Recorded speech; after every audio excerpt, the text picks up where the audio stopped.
Hello friends, welcome back to the channel. Welcome back to the barn out here at St. Bernard Acres.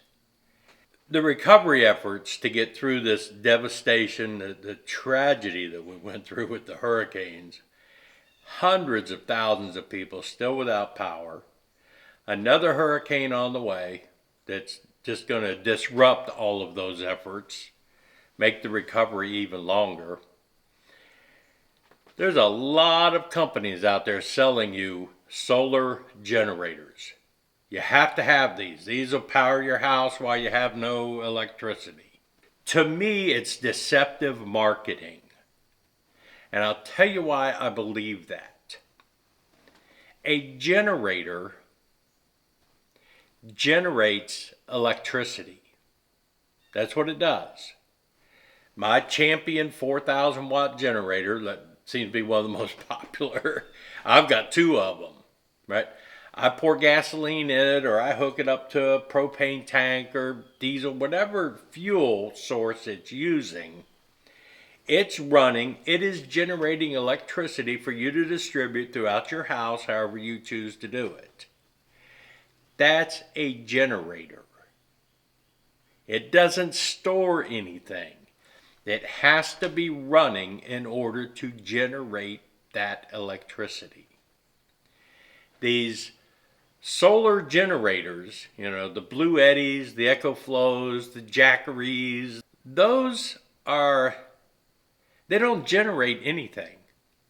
They store electricity that's been generated from something else. So the storage has a limited capacity, then it has to be recharged. That box is basically a lithium battery. That's what it is, right? Now, granted, it has a charge controller of some sorts, an inverter, and a battery charger. So it can be plugged into the wall to be recharged, but you're using it because nothing's coming out of that wall, right? You can use your car to jump them. They tell you that, right? And it's true, but your car's alternator charges at 13.8 volts. These lithium batteries need 14.6 volts to charge to their max. So that's kind of a misnomer. Oh, but I got 200 watt solar panels with mine. Yeah, you bought a 2,000 watt solar generator and they gave you a 200 watt solar panel to charge it with. My entire cabin I built with solar and everything. You can see in my videos how I did all the solar panels, the battery bank, charge controllers, inverters, everything, right? So I have an idea how these things work. That 200 watt solar panel, in optimum conditions, might give you about 180 watts of output in reality. The solar power is generating the electricity. It's converting the electricity from the sun to DC power and sends that to your power station to charge that battery to store that electricity for you. That's what those things are. You cannot plug that thing in and walk away from it and expect to have 2 weeks worth of power out of it while you're waiting on the electricity to come back. They're selling it to you like that. You can plug a battery charger. You can plug it in the wall to charge. Oh, it only takes 2.5 hours. It's going to be fully charged for you. You can plug it into your generator. Oh, yeah. You have to have a generator, don't you? They're good. There's nothing wrong with having them, but understand what they're for and how they work before you buy them.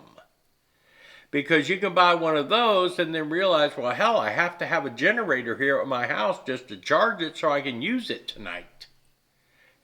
Your solar panel is going to charge it some during direct sunlight. If you went through a storm, it's going to be days before you see pure sun and clear skies, more than likely. Or you're going to go for a week of rain, nothing's going to charge that for you. So it's just going to be dead weight sitting there running nothing.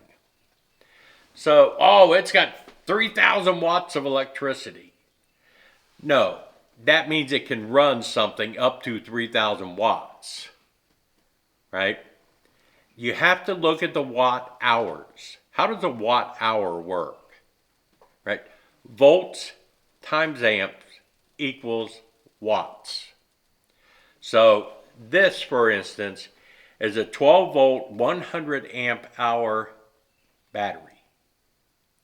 Volts, 12.8 volts nominal is what they are. 12.8 volts times 100 amps gives me 1,280 watt hours.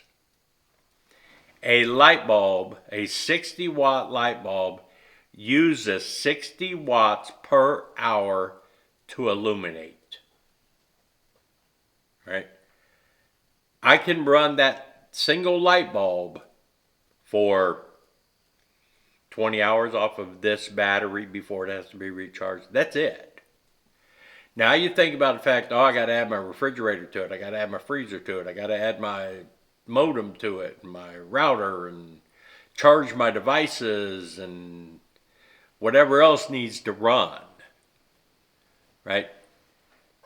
You have to figure out how many watts everything uses, and most everything has a label on it, what the watt hours are, how many watts it uses. Not amps, not volts, but how many watts it uses. That's what it takes per hour to run that particular device. So you total up all the stuff that you have to run, you total up the total number of watts to run it for an hour, and then you can look at your solar generator for how many watt hours it has, and that's your limit. Then you're not going to have anything to run. So they are not solar generators that will power your house for weeks after the electric. If that really worked, there would be no electric companies. Think about that, right? So it doesn't work that way. And unfortunately, people are deceived into believing it does because they don't understand. I'm going to try to tell you the difference in how it works. Again, I generate electricity with my generator. I store electricity with my power bank that is marketed as a solar generator. Do the math before you buy them. This has 1,280 watt hours. I use these two cables. I hook these up in parallel. Now I have 2,560 watt hours available to me. Right? And that's the size of most of these things that you can get in the $2,000 range, $1,500 range if you're lucky. You can buy these batteries. Now you can buy a 200 amp hour battery. This company just happened to send me two 100 amp hour batteries that I could hook in parallel or series. But for this demonstration, I'm just going to hook them in parallel, and I'll have a solar charger that's 2,560 watt hours. Now I have a $50 solar charge controller that I can plug into my solar panels, and I have a 1,000 watt inverter that I can plug my appliances into. Right? These are just old things I had here. And I have a battery charger that I can plug into my generator to recharge these things during the day. I use my generator while I'm recharging these to run things in the house. At night I can turn my generator off and use this just to keep my refrigerator and freezer going, and we don't have to listen to the generator at night. But you buy one of those solar generators, you're still going to have a gas generator. You have to have a way of replenishing that battery in that thing. And a 200 watt solar panel is not going to do it. So don't buy into this without knowing what those things are actually good for. And they're good for keeping things running for a few hours. That's what they're good for. If a transformer blows in your neighborhood and it takes 10 hours for the electric company to replace that, okay. Is that going to run your house for 2 weeks? No, absolutely no way, not possible. Buy them understanding their limitations. Because they don't explain to you their limitations when they're telling you, oh, they're half off now. Get them now. Right? They are very limited. They don't generate anything. If you got a 400-watt solar panel, this battery on a 400-watt solar panel would take optimal sunlight, right? If I could get 400 watts, it would still take 3 hours, 4 hours to charge this one little battery back up, right? 6 or 7 hours on a 200-watt solar panel in optimal conditions. Optimal conditions means all the planets are lined up, the sun's in the exact position, no cloud, blah, blah, blah, blah, blah. Optimal lasts for a very, very short period because the sun moves. So the solar panel generates electricity. The solar generator, the power station, stores it. That's all it does. And you buy one of those power stations, if the charge controller in it goes bad, it's done. If my charge controller goes bad, I replace it. I got this one. This is a 20 amp solar charge controller. These hook up to my batteries. So, and like I said, I can charge this with this particular battery charger. In 2 hours, both of these would be completely charged off of my generator.